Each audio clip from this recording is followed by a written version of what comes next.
नमस्कार दोस्तों, परम ज्ञान YouTube चैनल में आपका स्वागत है। बेटियों का विवाह इन 3 जगहों पर नहीं करना चाहिए, वरना बेटी हमेशा गरीब और दुखी रहती है। बेटी सिर्फ एक शब्द नहीं, बल्कि एक माँ बाप के जीवन का सबसे अनमोल हिस्सा होती है। जब वह घर में होती है तो उसकी हंसी से घर गूंज उठता है, लेकिन जब वह शादी के बाद किसी और घर जाती है तो उसके माता पिता के दिल में सिर्फ एक ही दुआ होती है, हे भगवान, हमारी बच्ची हमेशा खुश रहे, उसे कभी किसी भी तरह की तकलीफ ना हो। लेकिन क्या होगा अगर हमारी एक गलती हमारी बेटी की पूरी जिंदगी को अंधकार में बदल दे? क्या होगा अगर वह घर जहां हमने अपनी बेटी को ब्याहा है उसके लिए सिर्फ दर्द, गरीबी और आंसुओं का घर बन जाए? आज हम आपको बताएंगे कि किन 3 जगहों पर अपनी बेटी का विवाह कभी नहीं करना चाहिए, वरना आपकी लाडली को जिंदगी भर दुख ही मिलेगा। दोस्तों, जब कोई माँ बाप अपनी बेटी की शादी का फैसला लेते हैं तो वे यही सोचते हैं कि उनका फैसला सही हो, लेकिन कई बार यह जल्दबाजी में लिया गया फैसला उनकी बेटी की जिंदगी का सबसे बड़ा दुख बन जाता है। कितनी ही बार हमने सुना है कि शादी के बाद बेटियां अपने ससुराल में रोती हैं, गरीबी में दिन काटती हैं, मानसिक और शारीरिक प्रताड़ना सहती हैं। क्या कोई भी माता पिता अपनी बेटी के लिए ऐसा जीवन चाहेंगे? लेकिन यह सब कब होता है? जब हम शादी से पहले कुछ जरूरी चीजों को नजरअंदाज कर देते हैं। आज हम आपको बताएंगे कि किन 3 जगहों पर अपनी बेटी का विवाह करने से बचना चाहिए। दर्शक बंधु, एक कथा के माध्यम से हम उन तीनों जगहों को जानेंगे, तो चलिए कथा आरंभ करते हैं। लेकिन आगे बढ़ने से पहले आपको बता दें कि गरुड़ पुराण में कहा गया है कि कथा हो या सीख, अगर बीच में छोड़ दिया जाता है तो वह पाप की श्रेणी में आता है। तो आपसे निवेदन है कि वीडियो को अंत तक पूरा देखें, और अगर आप एक सनातनी है तो वीडियो को लाइक करके चैनल को सब्सक्राइब जरूर कर लें। तो चलिए कथा शुरू करते हैं। दर्शक बंधु, कभी कभी कुछ घटनाएं और बातें ऐसी होती हैं जिन्हें समझ पाना किसी के लिए भी असंभव हो जाता है। ऐसी ही एक अद्भुत और अलौकिक घटना थी रानी काव्या के बारे में। रानी काव्या एक अनुपम सौंदर्य और अपार शक्ति वाली स्त्री थीं, जिनकी सुंदरता और आयु को लेकर असंख्य चमत्कारी कथाएं प्रचलित थीं। लोग कहते थे कि रानी ने काल को अपनी मुट्ठी में समेट लिया है। वह 100 वर्षों की हो चुकी थीं, किंतु उनका रूप लावण्य ऐसा प्रतीत होता था जैसे वे अभी केवल 25 वर्ष की हों। उनकी सुंदरता किसी दैवीय कृपा से कम नहीं लगती थी और लोग इसे लेकर नाना प्रकार की बातें किया करते थे। रानी काव्या एक विशाल और समृद्ध राज्य की अधिष्ठात्री थीं, जिनका साम्राज्य दूर दूर तक फैला हुआ था। उनकी बुद्धिमत्ता, शक्ति और अनुपम रूप की चर्चा समस्त दिशाओं में होती थी। ऐसा भी कहा जाता था कि उन्हें किसी दिव्य शक्ति का वरदान प्राप्त था, जिसके कारण वे सदियों से अपरिवर्तित रूप से युवती बनी हुई थीं और उन पर काल का कोई प्रभाव नहीं पड़ता था। उनका तेजस्वी स्वरूप, सौम्य चाल, उनकी आंखों की अद्भुत चमक और चेहरे की ताजगी हर किसी को मोहित कर देती थी। लेकिन उनके जीवन में एक ऐसा रहस्य छिपा था जो उन्हें और भी रहस्यमय और अद्वितीय बनाता था। लोगों का विश्वास था कि रानी की सौंदर्य की रहस्यमयी छवि के पीछे कोई अलौकिक शक्ति काम कर रही है। उनके विषय में अनेक प्रकार की कथाएं प्रचलित थीं। कुछ लोग मानते थे कि उनके पास अमृत तुल्य कोई शक्ति है, जिसके कारण वे काल के प्रभाव से मुक्त हैं। उनके राज्य में वे केवल एक शासिका ही नहीं, बल्कि एक देवी के रूप में पूजी जाती थीं। किंतु उनकी दिव्यता के साथ साथ उनका जीवन भी एक रहस्य बना हुआ था। उनके पीछे कई राजा और योद्धा थे जो उन्हें पाने के लिए प्रयासरत रहते, परंतु हर किसी के मन में एक ही प्रश्न था, रानी का रहस्य क्या है? रानी काव्या के विवाह को लेकर भी असंख्य कथाएं प्रसिद्ध थीं।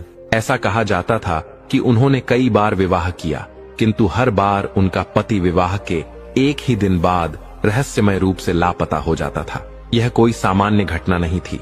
विवाह के पश्चात उनके पतियों का यूं अचानक अदृश्य हो जाना पूरे राज्य में चर्चा का विषय बन चुका था। लोग इस बात से आशंकित थे कि रानी के पास कोई गूढ़ शक्ति या रहस्य है जो उनके पति को विलुप्त कर देता है। किंतु फिर भी उनकी अनुपम सुंदरता और दिव्यता के कारण हर कोई उनकी ओर आकर्षित हो जाता था। इसी राज्य में एक दिन एक युवा और साहसी राजकुमार का आगमन हुआ। उसका नाम वीर था और वह असाधारण पराक्रमी और निडर था। जब उसने रानी काव्या के सौंदर्य और शक्ति के बारे में सुना तो वह भी आकर्षित हो गया, किंतु उसके मन में एक प्रश्न था, आखिर रानी काव्या के पास ऐसा कौन सा दिव्य रहस्य है जो उन्हें इतना सुंदर और सदा युवा बनाए रखता है।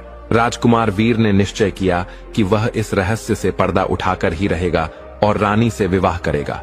उसने अपने राज्य के समस्त दायित्वों को त्याग दिया और केवल रानी से मिलने के लिए राजमहल की ओर प्रस्थान किया। राजकुमार ने कई दिनों तक इस विषय में चिंतन किया कि वह रानी से किस प्रकार विवाह का प्रस्ताव रखे। अंततः एक दिन उसने संकल्प किया कि वह रानी के समक्ष विवाह का प्रस्ताव प्रस्तुत करेगा। वह राजमहल पहुंचा और राजसभा में उपस्थित हुआ। जब रानी काव्या ने उसे देखा तो मंद मुस्कान के साथ पूछा, तुम मुझसे क्या चाहते हो? राजकुमार ने निर्भीकता से उत्तर दिया, रानी, मैं आपसे विवाह करना चाहता हूँ। रानी ने विस्मय के साथ उसे देखा और पूछा, क्यों? तुम मुझे क्यों अपनाना चाहते हो? राजकुमार ने दृढ़ स्वर में उत्तर दिया, आपकी अनुपम सुंदरता और अलौकिक शक्ति ने मुझे आकर्षित किया है। मैं यह जानना चाहता हूँ कि आप किस प्रकार सदैव युवा बनी रहती हैं। रानी ने मृदु मुस्कान के साथ कहा, क्या तुम्हें ध्यात है कि अब तक जितने भी राजकुमार और पराक्रमी योद्धा मुझसे विवाह के लिए आए हैं, वे एक ही रात्रि में अदृश्य हो गए? क्या तुम भी उन्हीं में से एक बनना चाहोगे? राजकुमार ने बिना किसी भय के कहा, मैं उन लोगों में से नहीं हूँ। मुझे विश्वास है कि मैं आपके जीवन के समस्त रहस्यों को स्वीकार करने के लिए तत्पर हूँ। रानी ने पुनः कहा, तुम यह बात पहले भी सुन चुके होगे, किंतु क्या तुम सच में यह जानते हो कि जो लोग इस रहस्य को जानने के लिए आते हैं, वे एक ही रात्रि में अदृश्य हो जाते हैं? राजकुमार अपने निर्णय पर अडिग रहा।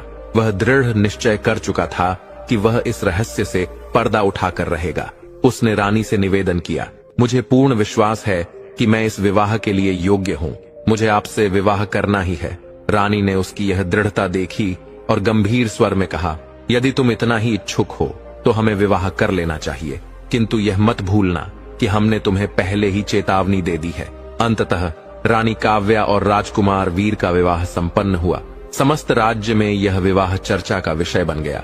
सभी यह मान रहे थे कि रानी का यह विवाह भी पूर्व की भांति शीघ्र ही समाप्त हो जाएगा, क्योंकि अब तक जो भी राजकुमार रानी से विवाह कर चुका था, वह विवाह की प्रथम रात्रि के पश्चात अदृश्य हो जाता था। किंतु इस बार रानी काव्या के चेहरे पर एक रहस्यमयी मुस्कान थी। क्या इस बार भी वही होगा जो सदैव होता आया है, या फिर इस विवाह के बाद कुछ नया घटित होगा? क्या राजकुमार वीर भी रहस्यमय रूप से अदृश्य हो जाएगा? क्या रानी का रहस्य सामने आएगा? यह रहस्य अब और भी गहराता जा रहा था। रानी काव्या और राजकुमार वीर का विवाह राज्य में सबसे बड़ा चर्चा का विषय बन चुका था। पूरा राज्य इस बात को जानने के लिए व्याकुल था कि इस बार क्या होगा। क्या राजकुमार वीर भी एक ही रात में अदृश्य हो जाएगा, जैसा कि पहले भी हुआ था? हर कोई इस रहस्य को समझना चाहता था, लेकिन रानी काव्या के चेहरे पर वही शांत भाव था। उसकी मुस्कान रहस्यमयी थी, मानो उसे सब कुछ पहले से ही ज्ञात हो। विवाह का शुभ अवसर आया और सारा राज्य उस दैवीय घटना का साक्षी बना। विवाह के उपरांत पहली रात का समय निकट आ रहा था। राजमहल के प्रत्येक कक्ष को दिव्यता से सजाया गया था। रानी के कक्ष को विशेष रूप से सुशोभित किया गया था। स्वर्ण जड़ित पर्दे, मुलायम रेशमी वस्त्रों से ढके हुए फर्श, दूर दूर से मंगाए गए सुगंधित पुष्प और मंद दीपों की आभा ने पूरे कक्ष को एक दिव्य आलोक से भर दिया था। लेकिन राजकुमार का मन इस अद्भुत साज सज्जा में नहीं था। उसका ध्यान केवल एक ही बात पर केंद्रित था, रानी काव्या का रहस्य। राजकुमार वीर को यह दृढ़ विश्वास था कि रानी ने अपनी आयु को किसी विशेष शक्ति से रोक रखा है, लेकिन वह जानता था कि यह रहस्य इतना सहज नहीं होगा। रानी काव्या के अस्तित्व में कोई अलौकिक तत्व था, जिसे जानने के लिए उसे अपनी संपूर्ण शक्ति और धैर्य का प्रयोग करना होगा। वह इस सत्य को जानने के लिए हर परीक्षा देने को तत्पर था, चाहे कुछ भी हो जाए। जैसे ही राजकुमार वीर रानी के कक्ष में प्रविष्ट हुआ, उसने देखा कि रानी पहले से ही बिस्तर पर बैठी थी। उनकी आंखों में एक अद्भुत चमक थी, जो मानो किसी दैवीय प्रकाश से प्रकाशित हो रही थी। उनका सौंदर्य पहले से भी अधिक तेजस्वी लग रहा था। उनकी त्वचा इतनी कोमल और उज्जवल थी, मानो स्वयं देवताओं का आशीर्वाद हो। राजकुमार ने यह भी देखा कि कक्ष के एक कोने में एक बड़ा सा पिंजरा रखा हुआ था, जिसका द्वार खुला था। पिंजरे के भीतर कुछ वस्तुएं रखी थीं, लेकिन रानी का ध्यान उन पर नहीं था। वह शांत भाव से अपने स्थान पर बैठी रही और धीरे धीरे राजकुमार की ओर बढ़ी। रानी मुस्कुराते हुए बोली, तुम घबराए हुए प्रतीत हो रहे हो, क्या तुम्हें भय लग रहा है? राजकुमार ने कुछ नहीं कहा, लेकिन उसके चेहरे पर हल्का सा तनाव स्पष्ट दिखाई दे रहा था। उसने निश्चय किया कि वह संपूर्ण रात्रि जागता रहेगा। क्योंकि उसे विश्वास था कि इस कक्ष में कुछ अदृश्य रहस्य छुपा हुआ है। उसे यह भी झांक था कि रानी काव्या के पास कोई दैवीय शक्ति है जिसे जानने की उसकी जिज्ञासा बढ़ती ही जा रही थी। रानी ने मधुर स्वर में कहा, तुम भयभीत क्यों हो रहे हो?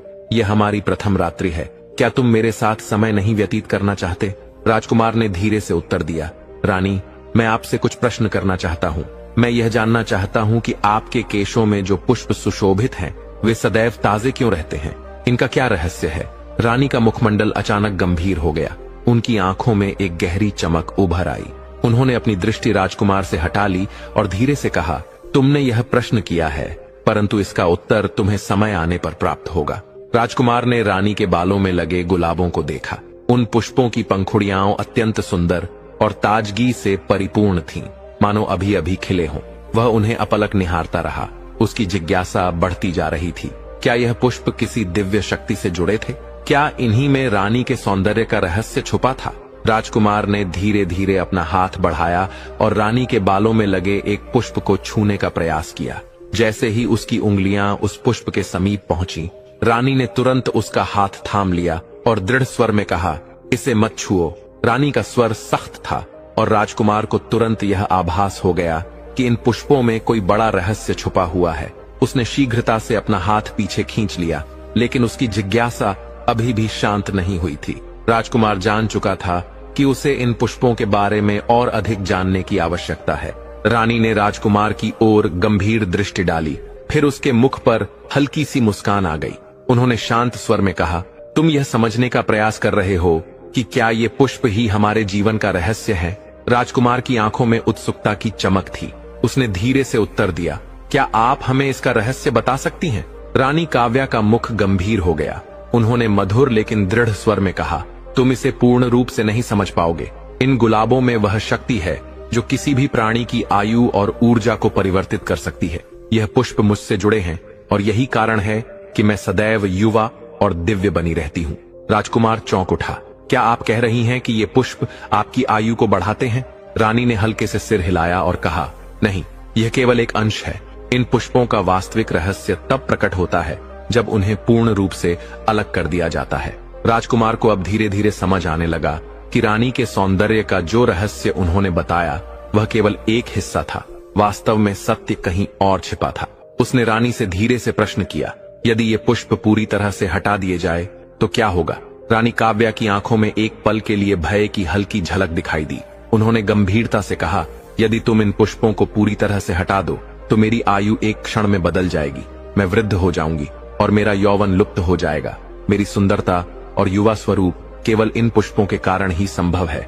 राजकुमार अब पूर्ण रूप से आश्वस्त हो चुका था कि रानी का रहस्य वास्तव में उनके केशों में सुशोभित पुष्पों में समाया हुआ था। लेकिन क्या यही संपूर्ण सत्य था या फिर इसके पीछे कोई और गहरा रहस्य छिपा था? जैसे जैसे राजकुमार इस गूढ़ रहस्य को समझने के निकट आता गया, रानी काव्या का व्यक्तित्व और भी रहस्यमय प्रतीत होने लगा। अब तक जितने भी कथा कहानियां उसने सुनी थीं, वे सभी एक नवीन मोड़ पर आ पहुंची थीं। रानी के सौंदर्य और दिव्यता को बनाए रखने का यह कोई साधारण उपाय नहीं था। यह किसी अलौकिक शक्ति का आभास देता था।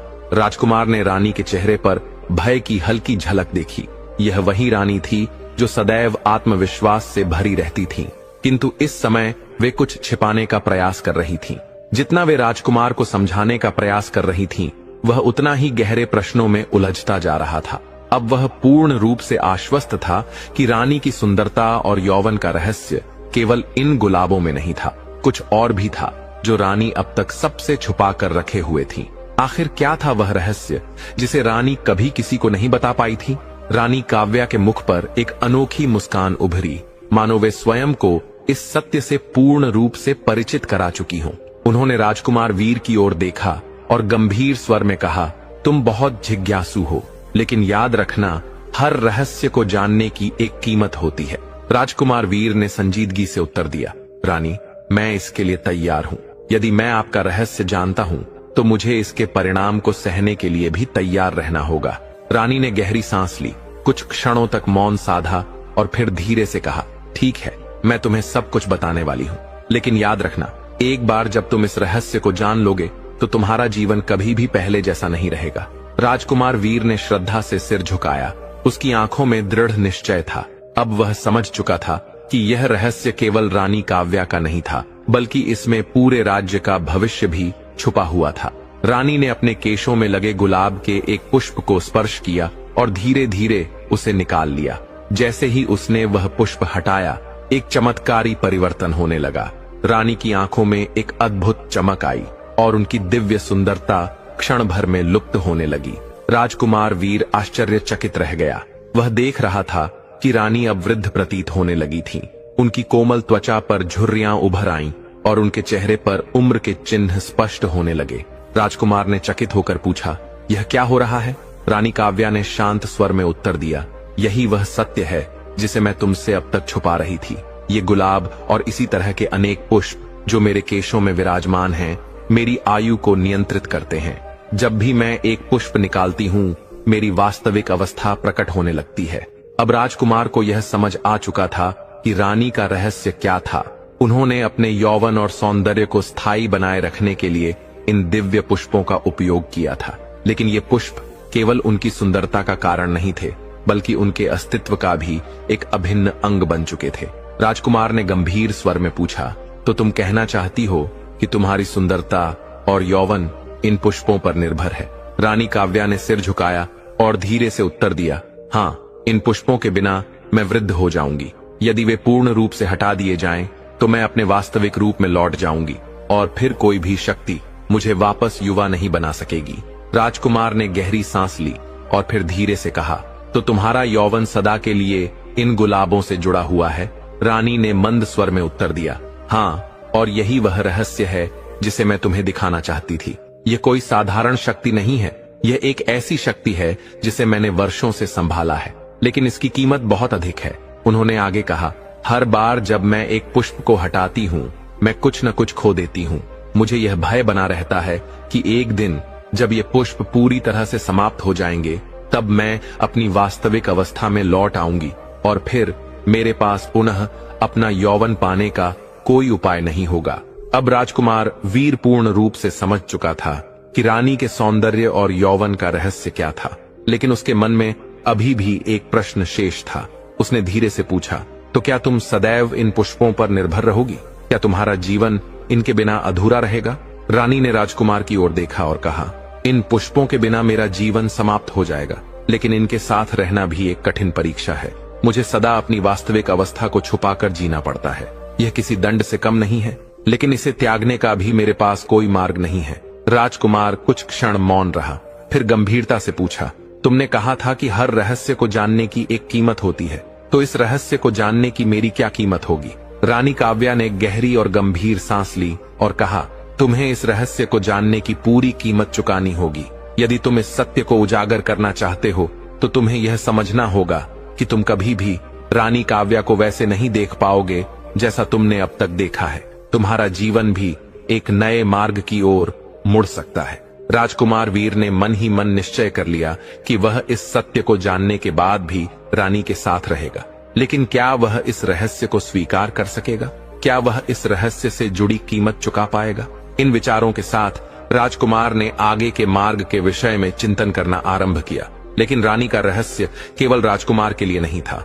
इस रहस्य का प्रभाव समूचे राज्य पर भी पड़ेगा, और यह तय करना कि वह इस सत्य को स्वीकार करेगा या इसे छुपाकर रानी से दूर चला जाएगा, अब केवल राजकुमार वीर के हाथ में था। राजकुमार वीर के मन में अब अनेक प्रश्न थे और रानी काव्या का रहस्य उसे पूरी तरह से घेर चुका था। वह जानता था कि इस सत्य को जानने की एक बड़ी कीमत चुकानी होगी, लेकिन फिर भी उसकी जिज्ञासा और रानी काव्या के प्रति उसका स्नेह उसे पीछे हटने नहीं दे रहा था। रानी ने उसे पहले ही सचेत किया था कि यह रहस्य उसके जीवन को पूर्ण रूप से बदल सकता है, लेकिन वीर इसके लिए पूरी तरह से तैयार था।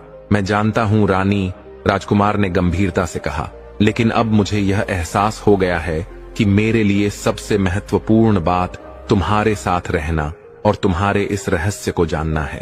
रानी काव्या की आंखों में एक हल्की सी ज्योति जल उठी, जैसे वह राजकुमार के इस निर्णय को स्वीकार कर रही हो। तुमने अपना मार्ग चुन लिया है वीर, अब तुम्हारे लिए वही राह है जो मैंने स्वयं के लिए चुनी है, लेकिन यह मार्ग सरल नहीं होगा। राजकुमार वीर ने धीरे से सिर हिलाया और फिर पूछा, क्या तुम मुझे यह विश्वास दिला सकती हो कि ये गुलाब और तुम्हारी सुंदरता सदा बनी रहेगी? रानी ने गहरी सांस ली और कुछ पल के लिए मौन रहकर विचार किया। फिर उन्होंने धीरे से उत्तर दिया, इसका कोई निश्चित उत्तर मेरे पास नहीं है वीर। यह शक्ति स्थायी नहीं है। एक दिन ऐसा आएगा जब मैं इन पुष्पों को संभाल नहीं पाऊंगी और मेरी वास्तविक आयु सबके सामने प्रकट हो जाएगी। तब मुझे स्वीकार करना होगा कि मैं भी एक साधारण नारी की भांति वृद्ध हो जाऊंगी। राजकुमार ने रानी की बातों को ध्यानपूर्वक सुना, लेकिन मन ही मन उसने एक निश्चय कर लिया था। वह किसी भी स्थिति में रानी काव्या के इस रहस्य का सामना करेगा और समाधान निकालेगा। उसे पूरा विश्वास था कि वह रानी के साथ रहकर इस गूढ़ रहस्य को हल कर सकता है और राज्य को सुरक्षित रख सकता है। अगले कुछ दिनों तक राजकुमार वीर और रानी काव्या की मुलाकातें अधिक होने लगी। वे अधिक समय साथ बिताने लगे और धीरे धीरे राजकुमार ने रानी के अतीत को जानने का प्रयास किया। एक दिन रानी ने अपनी कहानी सुनानी शुरू की। यह शक्ति मुझे यूं ही नहीं मिली थी, रानी ने कहा। यह मुझे एक पुरानी तपस्या के परिणाम स्वरूप प्राप्त हुई थी। बहुत वर्षों पूर्व जब मैं युवा थी, मुझे एक रहस्यमयी आर्षी का आशीर्वाद मिला था। उन्होंने मुझसे कहा कि मैं अपनी जवानी को अनंत बना सकती हूँ, लेकिन इसके लिए मुझे अपनी आत्मा का एक अंश अर्पण करना होगा। मैंने यह स्वीकार किया और उसके पश्चात मैं सदा के लिए युवा बनी रह सकी। राजकुमार वीर की आंखों में आश्चर्य की लहर दौड़ गई। क्या तुम यह कह रही हो कि तुम्हारी अमृता और यौवन की कीमत तुम्हारी आत्मा का एक अंश है?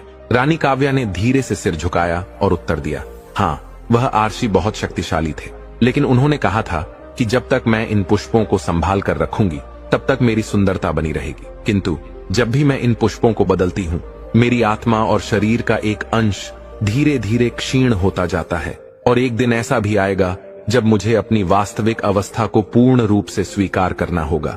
राजकुमार वीर की आंखों में चिंता स्पष्ट झलकने लगी।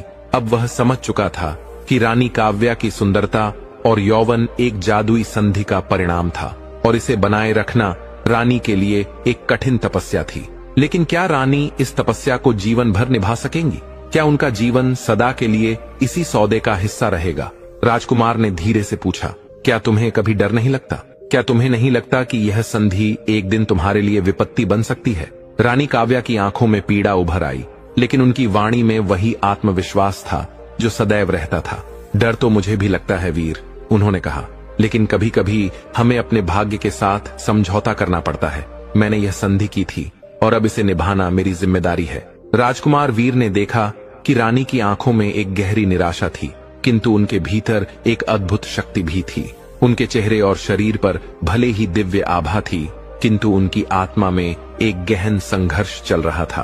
रानी काव्या के इस संघर्ष को समझते हुए राजकुमार ने सोचा कि उसे कुछ ऐसा करना होगा जिससे रानी को इस जादुई संधि से मुक्त किया जा सके। क्या वह इस रहस्य का हल खोज पाएगा? क्या वह रानी काव्या को यह स्वीकार करने के लिए प्रेरित कर सकेगा कि वास्तविक सौंदर्य भीतर की आत्मा में निहित होता है, न कि किसी जादुई शक्ति में? राजकुमार वीर ने मन में ठान लिया कि वह किसी भी स्थिति में रानी काव्या की सहायता करेगा। अब वह इस रहस्य से लड़ने के लिए पूर्ण रूप से तैयार था। लेकिन इस रहस्य का समाधान कहाँ था? क्या वह उस आर्षी को खोज पाएगा जिसने रानी को यह शक्ति प्रदान की थी? और यदि वह आर्षी मिल भी गया तो क्या वह रानी को इस शक्ति से मुक्त कर पाएगा? समय तेजी से बीत रहा था और राजकुमार का हृदय बेचैन हो उठा था। एक ओर जहां रानी काव्या का रहस्य और अधिक गहराता जा रहा था, वहीं दूसरी ओर उसे यह अनुभव हो रहा था कि यदि उसने शीघ्र ही कोई उपाय नहीं खोजा तो एक दिन रानी काव्या की यह दिव्य सुंदरता समाप्त हो जाएगी और साथ ही उनका राज्य भी एक अनिश्चित भविष्य की ओर बढ़ जाएगा। क्या राजकुमार वीर इस रहस्य को सुलझा पाएगा या फिर रानी काव्या का यौवन एक दिन सदा के लिए समाप्त हो जाएगा? राजकुमार वीर के मन में अब गहरे प्रश्न उठ रहे थे और रानी काव्या के रहस्य को जानने की जिज्ञासा ने उसे पूरी तरह से घेर लिया था। वह समझ चुका था कि रानी काव्या की सुंदरता और यौवन केवल किसी जादू का परिणाम नहीं थे, बल्कि इसके पीछे एक गहरा और रहस्यमयी इतिहास था। रानी की कहानी ने उसे चौंका दिया था, लेकिन अब वह इस रहस्य को हल करने के लिए पूरी तरह से तैयार था। रानी काव्या के शब्दों में एक छिपा हुआ दुख था जिसे वह अपने हृदय में संजोए हुए जी रही थी। राजकुमार वीर ने सोचा, क्या हम इस शक्ति से उसे मुक्त कर सकते हैं? क्या वह कभी अपने वास्तविक रूप को स्वीकार कर पाएगी? उसकी आंखों में एक दृढ़ संकल्प था और अब उसकी एकमात्र इच्छा थी कि वह इस रहस्य से पर्दा हटाए और रानी काव्या को इस बंधन से मुक्त करे। कुछ दिनों तक राजकुमार वीर ने रानी से और अधिक बातें की। उसने यह भी जानने का प्रयास किया कि उस रहस्यमयी आरशी का पता कहां मिल सकता है जिसने रानी को यह शक्ति दी थी। रानी काव्या ने उसे पहले ही चेतावनी दी थी कि यह मार्ग अत्यंत कठिन होगा, लेकिन राजकुमार की निष्ठा और उसका आत्मविश्वास अब इस रहस्य को उजागर करने के लिए जागृत हो चुका था। रानी काव्या ने बताया कि वह आरशी बहुत पहले एक दूरस्थ जंगल में रहता था। वह केवल एक साधारण संत नहीं था, बल्कि एक अद्भुत शक्ति का स्वामी था, लेकिन उसकी शक्ति को समझने और प्राप्त करने के लिए किसी ने भी अभी तक कोई प्रयास नहीं किया था। राजकुमार वीर ने निश्चय कर लिया था कि वह उस जंगल की यात्रा करेगा और किसी भी कीमत पर उस आरशी से मिलेगा। रानी काव्या ने उसके साहस को देखा और फिर कहा, तुमने जो मार्ग चुना है वह सरल नहीं होगा वीर। उस जंगल में कई भयानक जीव रहते हैं और उस आरशी तक पहुंचना किसी चमत्कार से कम नहीं है, लेकिन यदि तुमने यह निश्चय कर लिया है तो मैं तुम्हारे साथ हूँ। राजकुमार वीर ने श्रद्धा से सिर झुकाया और कहा, रानी, अब मेरा संपूर्ण जीवन इस रहस्य को हल करने में समर्पित है। मुझे विश्वास है कि हम इस शक्ति को समाप्त कर सकते हैं और तुम्हें मुक्ति मिल सकती है। रानी काव्या की आंखों में गहरी उदासी थी, लेकिन उसने वीर की आंखों में साहस और आत्मविश्वास भी देखा। तो फिर तुम्हें जाना होगा वीर, समय हमारे पास बहुत अधिक नहीं है। जितना शीघ्र तुम उस आरशी तक पहुंचोगे उतना ही अच्छा होगा, रानी ने कहा।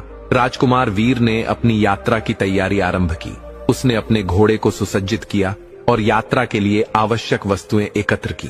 रानी काव्या ने भी उसकी सहायता की और उसे कुछ औषधियां और आवश्यक वस्तुएं दी ताकि वह जंगल के खतरों से सुरक्षित रह सके। रानी काव्या ने एक अंतिम बार राजकुमार को देखा और कहा, तुम्हारे बिना इस राज्य का अस्तित्व भी अधूरा रहेगा। तुमसे जुड़ा हर निर्णय मेरे लिए महत्वपूर्ण है। राजकुमार वीर ने मुस्कुराते हुए उत्तर दिया, रानी, यह हमारी लड़ाई है और मैं इसे अकेले नहीं लड़ सकता। मैं शीघ्र ही लौटूंगा। अब राजकुमार वीर उस रहस्यमयी जंगल की ओर बढ़ने लगा। मार्ग अत्यंत कठिन था और जंगल में घना अंधकार व्याप्त था। यात्रा के दौरान उसे कई भयानक जंगली जीवों का सामना करना पड़ा, लेकिन वह बिना रुके आगे बढ़ता रहा। रात के घने अंधकार में अचानक एक रहस्यमयी ध्वनि सुनाई दी। जंगल में किसी ने उसे पुकारा, तुम यहाँ क्या करने आए हो राजकुमार? यह आवाज गहरी और गूंजदार थी। इसे सुनते ही राजकुमार एक पल के लिए ठिठक गया।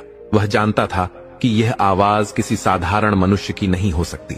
इस आवाज में एक अद्भुत शक्ति थी जो आत्मा के भीतर तक स्पंदित हो रही थी। राजकुमार वीर ने अपने मन को स्थिर किया और विनम्रता पूर्वक कहा, मैं उस आरशी से मिलना चाहता हूँ जिसने रानी काव्या को यह शक्ति प्रदान की थी। मुझे उससे मिलना ही होगा। अचानक घने अंधकार से एक वृद्ध पुरुष प्रकट हुआ। उनका चेहरा अनुभवी और समय के चिन्हों से भरा हुआ था, किंतु उनकी आंखों में एक अद्भुत दिव्य प्रकाश झलक रहा था। उन्होंने धीमे स्वर में कहा, तुम उस आरशी से मिलना चाहते हो तो पहले तुम्हें मेरी परीक्षा देनी होगी। राजकुमार वीर ने श्रद्धा से सिर झुकाया और उत्तर दिया, मैं पूर्णतः तैयार हूँ। मुझे वह ज्ञान चाहिए जिससे मैं रानी काव्या को इस बंधन से मुक्त कर सकूं। वृद्ध पुरुष हल्की मुस्कान के साथ बोले, हर ज्ञान की अपनी कीमत होती है राजकुमार। इस जंगल में जो कुछ भी है वह किसी को सहजता से नहीं मिलता। यदि तुम सच में रानी काव्या की सहायता करना चाहते हो तो तुम्हें अपने धैर्य और बुद्धिमत्ता दोनों का उपयोग करना होगा। राजकुमार वीर ने अपने हृदय में संकल्प किया और वृद्ध पुरुष से विनम्रता पूर्वक पूछा, कृपया बताइए आपकी परीक्षा क्या है? वृद्ध पुरुष ने गहरी सांस ली और कहा, तुम्हें पहले अपने अंतर मन में उतरकर यह जानना होगा कि तुम्हारे लिए रानी काव्या का रहस्य क्या है। क्या तुम केवल एक राजकुमार हो जो अपने गौरव और विजय के लिए संघर्ष कर रहा है, या क्या तुम वह व्यक्ति हो जो सच्चे प्रेम और बलिदान के लिए स्वयं को समर्पित करने को तैयार है? राजकुमार वीर कुछ क्षण गहरी सोच में डूब गया और फिर दृढ़ता से उत्तर दिया, मैं केवल रानी काव्या के लिए नहीं बल्कि इस पूरे राज्य की नियति के लिए लड़ रहा हूँ। मुझे विश्वास है कि यह रहस्य केवल रानी को नहीं बल्कि पूरे राज्य को प्रभावित कर रहा है। वृद्ध पुरुष ने राजकुमार की आंखों में गहराई से देखा और फिर संतोष पूर्वक कहा, तुम सच्चे हृदय से प्रेम करने वाले हो। तुम्हारी यात्रा केवल एक जादू को समाप्त करने की नहीं बल्कि एक आत्मा को मुक्त करने की भी है। अब तुम उस आरशी से मिलोगे, किंतु स्मरण रखना वह तुम्हारे सामने सरल नहीं होगा। राजकुमार वीर ने सिर झुकाया और दृढ़ स्वर में कहा, मैं पूरी तरह से तैयार हूं। अब राजकुमार वीर की यात्रा अगले चरण में प्रवेश कर चुकी थी। क्या वह उस आरशी से मिल पाएगा? क्या रानी काव्या का रहस्य सुलझ पाएगा? राजकुमार वीर अब जंगल के गहन और अंधकारमय मार्गों में प्रवेश कर चुका था। वह वृद्ध पुरुष द्वारा दी गई चेतावनी को अपने हृदय में संजोए आगे बढ़ रहा था और उसकी परीक्षा अब प्रारंभ हो चुकी थी। जंगल का प्रत्येक कदम उसे अपने लक्ष्य के निकट ला रहा था, किंतु यह मार्ग आसान नहीं था। वह जानता था कि वह केवल एक जादू का सामना नहीं कर रहा, बल्कि उसे अपनी आत्मा की गहराइयों में उतरकर सत्य को खोजना होगा। जैसे जैसे वह आगे बढ़ा, जंगल की हवा का रंग बदलने लगा। चारों ओर अजीब सी ध्वनियां गूंज रही थीं, मानो कोई अदृश्य शक्ति उसे देख रही हो। रात्रि का अंधकार और उसकी गहरी शांति ने उसके भीतर एक विचित्र भय उत्पन्न कर दिया, किंतु वीर ने अपने निश्चय को और अधिक दृढ़ कर लिया। मुझे अपनी भूमिका निभानी होगी और मुझे रानी काव्या के इस रहस्य को सुलझाना ही होगा। इसी बीच अचानक वह एक विशाल चट्टान से टकराया। वहां एक वृक्ष के नीचे एक छोटा सा जलाशय था, जिसकी शीतल जलधारा चंद्रमा के प्रकाश में झिलमिला रही थी। जलाशय के समीप एक पवित्र मंदिर था, जिसके भीतर दीपक जल रहे थे और वहां एक संत सदृश आरशी खड़े थे। उनकी आंखों में अद्भुत ताजगी और रहस्यमयी दिव्यता थी। राजकुमार वीर ने जैसे ही उन्हें देखा, वे हल्की मुस्कान के साथ बोले, आ ही गए वीर। तुम्हारा लक्ष्य सरल नहीं है, लेकिन अब तुम्हें इसे पूरा करना ही होगा। राजकुमार वीर ने अपनी आंखें तनी हुई और गहरी सोच में डूबी हुई थीं। उसने आत्मविश्वास से कहा, मैं जानता हूं कि यह आसान नहीं होगा आरशी, लेकिन मुझे रानी काव्या को उसके जादू से मुक्त करने का तरीका चाहिए। मुझे इस रहस्य को समाप्त करना ही होगा। आरशी ने उसकी बातों को ध्यानपूर्वक सुना और फिर शांत स्वर में कहा, तुम जानते हो कि रानी काव्या की जवानी केवल एक साधारण जादू नहीं है वीर, यह एक सौदा है और हर सौदे का परिणाम होता है। तुम्हें इसे समझने के लिए तैयार रहना होगा। राजकुमार वीर ने घबराते हुए पूछा, लेकिन क्या हम उसे मुक्त कर सकते हैं? क्या यह संभव है कि रानी काव्या को उसका असली रूप दिखाया जा सके? आरशी ने गहरी सांस ली और कुछ क्षणों तक मौन रखा। फिर उन्होंने कहा, तुम जो कह रहे हो वह अत्यंत कठिन कार्य है। रानी काव्या ने जो सौदा किया था उसकी कीमत तो एक दिन चुकानी ही पड़ेगी, लेकिन इसे समाप्त करने का एक तरीका अवश्य है। यदि तुम इस रहस्य को पूर्ण रूप से समझ सको तो शायद तुम उसे मुक्त कर सको। राजकुमार वीर की जिज्ञासा और बढ़ गई। उसने गंभीर स्वर में पूछा, तो फिर वह तरीका क्या है? आरशी ने राजकुमार की आंखों में गहराई से देखा और फिर धीमे स्वर में कहा, रानी काव्या के इस सौदे का एक गहरा पक्ष है वीर। यह जादू तभी समाप्त हो सकता है जब वह स्वयं अपने हृदय से यह निर्णय करे कि वह अपनी जवानी और सुंदरता को त्यागने के लिए तैयार है। जब वह अपने आत्मा के उस अंश को पुनः प्राप्त करने के लिए तैयार होगी जिसे उसने इस सौदे के बदले खो दिया था, तभी यह जादू समाप्त होगा। राजकुमार वीर के मन में कई प्रश्न उठने लगे, किंतु सबसे बड़ा प्रश्न यह था कि क्या वे रानी काव्या को इस निर्णय के लिए प्रेरित कर सकते हैं? उसने धीरे से पूछा, तो क्या यह हम पर निर्भर करता है कि हम उसे इस निर्णय के लिए तैयार करें? आरशी ने सिर झुकाया और कहा, हाँ, किंतु यह कार्य केवल तुम ही कर सकते हो वीर। यह केवल तुम्हारे प्रेम और सच्चाई पर निर्भर करता है। तुम ही उसे यह एहसास दिला सकते हो कि उसकी वास्तविक शक्ति उसकी जवानी में नहीं बल्कि उसके हृदय में है। राजकुमार वीर का हृदय तेजी से धड़कने लगा। अब वह समझ चुका था कि रानी काव्या के लिए केवल यह जादू ही महत्वपूर्ण नहीं था, बल्कि उसका अपना आत्मबल भी उसकी सबसे बड़ी शक्ति थी। उसे यह समझाने की आवश्यकता थी कि उसकी सुंदरता ही नहीं बल्कि उसका आंतरिक तेज भी अमूल्य था। मैं रानी काव्या से इस बारे में बात करूंगा, राजकुमार वीर ने दृढ़ निश्चय के साथ कहा। मैं उसे यह विश्वास दिलाऊंगा कि वह केवल एक जादू से बंधी हुई नहीं है, बल्कि वह अपने आप में ही पूर्ण और शक्तिशाली है। आरशी ने सिर हिलाया और कहा, तुमने सही मार्ग चुना है वीर। अब तुम्हें वापस लौटना होगा और रानी से यह बात करनी होगी, किंतु स्मरण रहे, यह मार्ग सरल नहीं होगा। जब रानी काव्या को यह एहसास होगा कि उसने क्या खो दिया है, तो यह केवल उसके लिए ही नहीं बल्कि पूरे राज्य के लिए एक बड़ा परिवर्तन होगा। राजकुमार वीर ने अपने निश्चय को और भी दृढ़ कर लिया। मैं वापस जाऊंगा, रानी को यह सत्य बताऊंगा और हम मिलकर इस रहस्य का समाधान निकालेंगे। आरशी ने उसे अंतिम आशीर्वाद दिया और विदाई दी। राजकुमार वीर ने जंगल को पीछे छोड़ दिया और उस मार्ग पर चल पड़ा जो उसे पुनः रानी काव्या के पास ले जाने वाला था। वापस राजमहल में रानी काव्या उसकी प्रतीक्षा कर रही थी। उसे पहले ही यह आभास हो चुका था कि राजकुमार वीर का सामना आरशी से हुआ है और अब वह जानना चाहती थी कि वीर ने क्या सीखा है। राजकुमार वीर के हृदय की धड़कन तेज हो रही थी। अब वह रानी काव्या को एक ऐसी सच्चाई बताने जा रहा था जिससे उसका संपूर्ण जीवन परिवर्तित हो सकता था। क्या रानी काव्या इस सच्चाई को स्वीकार कर पाएगी? क्या वह अपनी जवानी और सुंदरता के इस मोह से मुक्त होकर अपनी वास्तविक शक्ति को पहचान सकेगी? क्या यह रहस्य अंततः सुलझ पाएगा? राजकुमार वीर भारी मन से राजमहल की ओर बढ़ रहा था। उसकी आंखों में न केवल निश्चय था बल्कि चिंता भी थी। उसे झांक था कि उसे रानी काव्या को एक ऐसा सत्य बताना था जो उसकी पूरी दुनिया को बदल सकता था। राजमहल पहुंचने पर राजकुमार वीर ने देखा कि रानी काव्या अपने शाही कक्ष में बैठी थी। उनका रूप अभी भी उतना ही आकर्षक और दिव्य था जो किसी को भी मोहित कर सकता था, किंतु वीर अब जान चुका था कि उनकी सुंदरता के पीछे एक गहरी वेदना और एक छुपा हुआ सत्य था। वह धीरे धीरे रानी काव्या के पास पहुंचा। उसकी आंखों में एक नई चमक थी। रानी काव्या ने उसकी ओर देखा और कहा, तुम वापस आ गए। क्या तुमने आरशी से मिलकर कोई समाधान पाया? राजकुमार वीर ने गहरी सांस ली। उसके मन में एक हलचल थी। वह जानता था कि अब वह क्षण आ चुका था जब उसे रानी काव्या को वह सत्य बताना था जो उनके पूरे जीवन को बदल सकता था। उसने अपनी आंखों में श्रद्धा और सच्चाई के साथ रानी की ओर देखा और कहा, रानी काव्या, मुझे उस आरशी से बहुत कुछ सीखने को मिला है और अब मैं समझ चुका हूँ कि तुम्हारी दिव्यता, सुंदरता और यौवन का रहस्य क्या है। रानी काव्या की आंखों में एक चमक आई, लेकिन उनके मुखमंडल पर एक हल्का संकोच भी था। वे धीरे से बोली, क्या तुम सच में यह जान चुके हो वीर? क्या तुम्हें यह झांत है कि मैं जो कुछ भी हूँ वह केवल किसी साधारण जादू का परिणाम नहीं है? राजकुमार वीर ने धीरे से सिर हिलाया और गंभीर स्वर में कहा, रानी, तुम्हारी सुंदरता और यौवन केवल किसी साधारण जादू का परिणाम नहीं है। यह एक संकल्प है, एक सौदा जो तुमने अपने हृदय की गहरी इच्छाओं से किया था। रानी काव्या का मुखमंडल बदलने लगा। वे धीरे धीरे अपने स्थान से उठी और राजकुमार के निकट आईं। तो तुम यह कह रहे हो कि यह सौदा एक जादू है? उन्होंने पूछा। क्या तुम्हें लगता है वीर कि मैं स्वयं को इस बंधन से मुक्त कर सकती हूँ? राजकुमार ने उनकी आंखों में गहरे प्रेम और श्रद्धा के साथ देखा और कहा, रानी, वह संकल्प जो तुमने किया था उसने तुम्हारी असली पहचान को तुमसे दूर कर दिया है। तुम्हें अपने यौवन और सौंदर्य के बदले में अद्भुत शक्तियां मिली, लेकिन यह शक्ति केवल तुम्हें अपनी वास्तविकता को भुलाने के लिए विवश कर रही थी।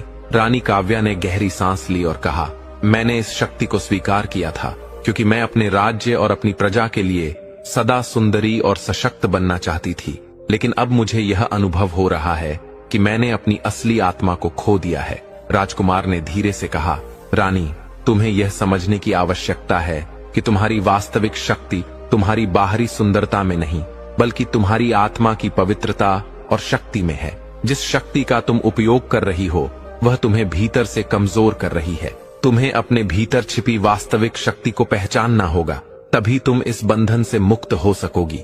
रानी काव्या की आंखों में अश्रु छलक आए। उन्होंने सिर झुकाकर कहा, क्या तुम सच में यह मानते हो वीर कि मैं यह कर सकती हूँ? क्या मुझे अपने यौवन और सौंदर्य को त्याग देना चाहिए जो मेरे लिए इतने वर्षों से सबसे अधिक महत्वपूर्ण रहे हैं? राजकुमार वीर उनके समीप आया और श्रद्धा से कहा, तुम्हारे भीतर जो सच्ची शक्ति है वह कभी समाप्त नहीं होगी। तुम्हारा यौवन और सौंदर्य केवल एक मोह है। तुम्हारी असली सुंदरता तुम्हारी आत्मा की दिव्यता में है और अब वह समय आ चुका है जब तुम इस बंधन को तोड़ सको। तुम्हारी सच्ची पहचान और शक्ति सबके समक्ष प्रकट हो सकती है। रानी काव्या ने अपने अश्रु पोंछे और धीरे से मुस्कुराई। तुम सही कह रहे हो वीर। अब मुझे यह अनुभव हो रहा है कि मैंने जो चुनाव किया था वह मेरा वास्तविक स्वरूप नहीं था। मैंने अपनी सच्ची पहचान को खो दिया था और अब मुझे पुनः उसे पाने का मार्ग मिल गया है। राजकुमार वीर ने उनकी ओर देखा और कहा, रानी, तुम्हें केवल अपने आत्मबल पर विश्वास रखना होगा। तुम स्वयं को परिवर्तित कर सकती हो और इस बंधन से मुक्त हो सकती हो। रानी काव्या ने श्रद्धा से सिर झुका लिया और फिर धीरे से पूछा, तो क्या मुझे इस शक्ति को समाप्त करने के लिए कोई विशेष प्रक्रिया करनी होगी? राजकुमार ने उत्तर दिया, हाँ, किंतु इसका पहला चरण यह है कि तुम अपने हृदय से इस परिवर्तन को स्वीकार करो। तुम्हें अपनी आत्मा की शक्ति को पहचानना होगा। जब तुम इस सत्य को पूर्ण रूप से स्वीकार करोगी तब यह जादू स्वयं टूट जाएगा। रानी काव्या ने गहरी सांस ली और अपने केशों में लगे दिव्य पुष्पों की ओर देखा। वे समझ चुकी थीं कि यह सब उनके आत्मबल और उनके निर्णय पर निर्भर था। उनकी आत्मा को अब इस मोह से मुक्त होने के लिए स्वयं को स्वीकार करने की आवश्यकता थी। मैं तैयार हूं वीर, रानी काव्या ने श्रद्धा से कहा। मैं अपने आत्मविश्वास को पुनः प्राप्त करना चाहती हूं और अपने सच्चे स्वरूप को पहचानने के लिए यह कदम उठाऊंगी। राजकुमार वीर ने श्रद्धा भरी मुस्कान के साथ रानी काव्या की ओर देखा और कहा, तुमने सही निर्णय लिया है रानी। अब हमें इस राज्य के उज्जवल भविष्य की ओर बढ़ना होगा और तुम्हारे लिए एक नया अध्याय प्रारंभ हो चुका है। रानी काव्या ने अंतिम बार अपने केशों में लगे गुलाब को देखा, फिर धीरे से उसे निकाल लिया। जैसे ही उन्होंने गुलाब को अपनी उंगलियों से हटाया, उनके शरीर में एक हल्का कंपन उत्पन्न हुआ और उनकी आंखों में एक नई दिव्य ज्योति प्रकट हुई। अब उन्हें झांत हो चुका था कि उनकी वास्तविक शक्ति उनके यौवन में नहीं, बल्कि उनकी आत्मा के तेज में थी। जैसे ही गुलाब उनके हाथों से निकला, एक शीतल पवन महल के कक्ष में प्रवाहित होने लगी। उनके मुखमंडल पर एक अद्भुत परिवर्तन आया। वे अब पहले से अधिक शांत और संतुलित प्रतीत हो रही थीं। राजकुमार वीर ने देखा कि जैसे कोई चमत्कारी घटना घटित हो रही थी। रानी के चारों ओर का वातावरण अचानक हल्का हो गया था, मानो कोई अदृश्य भार उनके हृदय से उतर चुका हो। वर्षों पुराना वह जादू अब धीरे धीरे समाप्त हो रहा था। राजकुमार वीर ने धीरे से पूछा, क्या तुम ठीक हो रानी? रानी काव्या ने एक कोमल मुस्कान के साथ उत्तर दिया, हाँ वीर, अब मैं पूर्णतः ठीक हूँ। ये गुलाब केवल एक प्रतीक था। ये मेरी शक्ति का आधार नहीं था, बल्कि यह वही था जिसे मैं वर्षों से स्वयं से छिपाकर रख रही थी। अब मुझे अपनी असली शक्ति का अनुभव हो रहा है।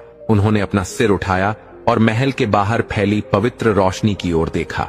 अब मैं समझ चुकी हूँ कि वास्तविक शक्ति केवल यौवन और सौंदर्य में नहीं होती, बल्कि आंतरिक शांति, आत्मविश्वास और सत्यता में निहित होती है।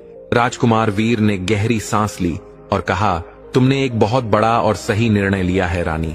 यह कदम केवल तुम्हारे लिए नहीं, बल्कि पूरे राज्य के कल्याण के लिए अत्यंत महत्वपूर्ण है। रानी काव्या ने राजकुमार की ओर देखा और दृढ़ स्वर में कहा, यह परिवर्तन केवल मेरे लिए नहीं वीर, यह एक शुरुआत है जिसे पूरे राज्य तक पहुंचाना होगा। मैं अब जान चुकी हूं कि मेरे लिए सबसे महत्वपूर्ण मेरा राज्य और मेरे लोग हैं। मुझे उनका उचित मार्गदर्शन करना है और यही मेरी वास्तविक शक्ति है।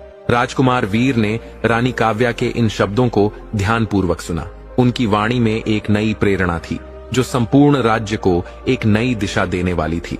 राजकुमार अब समझ चुका था कि रानी का हृदय पहले से कहीं अधिक मजबूत और शुद्ध हो चुका था। वे दोनों महल के आंगन में पहुंचे, जहां रानी के विश्वस्त मंत्रीगण और दरबारी पहले से उपस्थित थे। सभी की आंखों में जिज्ञासा थी। वे जानना चाहते थे कि रानी के भीतर क्या परिवर्तन आया है। रानी काव्या ने सभी को देखा और फिर राजकुमार की ओर मुस्कुराते हुए कहा, मैं अब स्वयं को पूर्ण रूप से जान चुकी हूँ। मुझे यह झांत हो गया है कि जब तक मैं अपनी आत्मा की शक्ति को पहचान नहीं लूंगी, तब तक मेरे राज्य का भी वास्तविक उत्थान संभव नहीं है। सभी लोग स्तब्ध थे, किंतु उनके मुख पर एक नई आशा और श्रद्धा दिखाई देने लगी। वे समझ रहे थे कि रानी के शब्दों में एक गहरी सच्चाई थी। रानी ने अपनी आंखें बंद की, फिर अपनी संपूर्ण प्रजा को संबोधित करते हुए कहा, आज से हम सभी मिलकर इस राज्य में एक नई जागृति लाएंगे। हम केवल बाहरी सौंदर्य और शक्ति के पीछे नहीं भागेंगे, बल्कि अपने हृदय की सच्चाई और आंतरिक शक्ति को पहचानेंगे। उन्होंने गहरी सांस ली और दृढ़ता से कहा, अब मैं केवल इस राज्य की काव्या नहीं हूँ, बल्कि एक नई काव्या बन चुकी हूँ, जो पूरी तरह से मुक्त है, जो अपने लोगों के साथ खड़ी है और जो अपने राज्य के लिए सच्चे मार्गदर्शन का स्रोत बनेगी। राजकुमार वीर ने रानी काव्या के शब्दों को ध्यानपूर्वक सुना और फिर श्रद्धा से मुस्कुराते हुए कहा, रानी, आज तुमने हमें एक नया दृष्टिकोण दिखाया है। यह केवल तुम्हारे लिए नहीं, बल्कि संपूर्ण राज्य के लिए एक नई शुरुआत है। अब हमें सब मिलकर उस दिशा में आगे बढ़ना होगा जो हम सबके लिए सबसे शुभ हो। रानी काव्या ने गहरी सांस ली और प्रेम पूर्वक कहा, मैं जानती हूँ कि यह सरल नहीं होगा, लेकिन यदि हम सब एकजुट होकर प्रयास करें तो यह अवश्य संभव हो सकता है। हमें अपने राज्य की भलाई के लिए सामूहिक रूप से कार्य करना होगा और अपने सच्चे कर्तव्यों का पालन करना होगा। राजकुमार वीर ने रानी की इन पवित्र बातों को सुनकर उनकी ओर देखा और फिर दरबारियों तथा समस्त प्रजा की ओर मुख करते हुए कहा, अब राज्य का भविष्य रानी काव्या के नेतृत्व में सुरक्षित है। हमें उनकी वाणी और उनके संकल्प पर विश्वास रखना होगा। यदि हम सब मिलकर एकजुटता और निष्ठा से कार्य करें तो यह राज्य निश्चित ही उन्नति के मार्ग पर अग्रसर होगा।